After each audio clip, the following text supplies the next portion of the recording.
Good morning guys, কেনে আছে আপোনালোকে? নিশ্চয় ভালে আছে। আজি মই আকৌ এটা আপোনালোকৰ ওচৰত নতুন সৰু ভিডিঅ' এটা লৈ আহিছোঁ। মোৰ ভিডিঅ' চোৱাৰ আগত প্লিজ ছাবস্ক্ৰাইব কৰি দিব।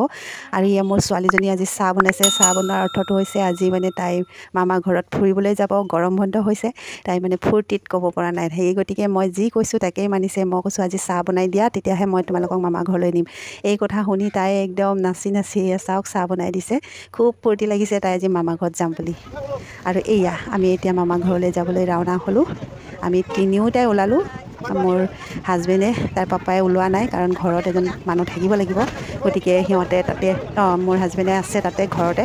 আৰু আমি তিনিওটাই ওলাই আহিলোঁ মামা ঘৰলৈ বুলি, লখিমপুৰলৈ। এয়া খুব ধুনীয়া দৃশ্য চাই বহুত দিনৰ মূৰত বাহিৰলৈ ওলাই আহিছোঁ। মনটো ইমান ভাল লাগিছে, ফৰফৰীয়া লাগিছে। আৰু এনে প্ৰাকৃতিক দৃশ্য চাই খুবেই ভাল লাগিছে।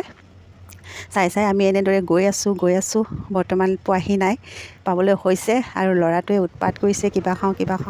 ট্ৰেইনৰ বস্তু খাব নাপালে মোৰ ল'ৰা ছোৱালীকেইটা বহুত আমনি কৰে। গতিকে সিহঁতক মই কিবাকিবি খাবলৈ দিলোঁ। এনেও মই তাৰ বস্তু খাব ভাল নাপাওঁ। গতিকে সিহঁতে এইবোৰ খাই ভাল পায়, গতিকে খোৱালোঁ। এনেদৰে লখিমপুৰ পাবলৈ হ'ল আৰু।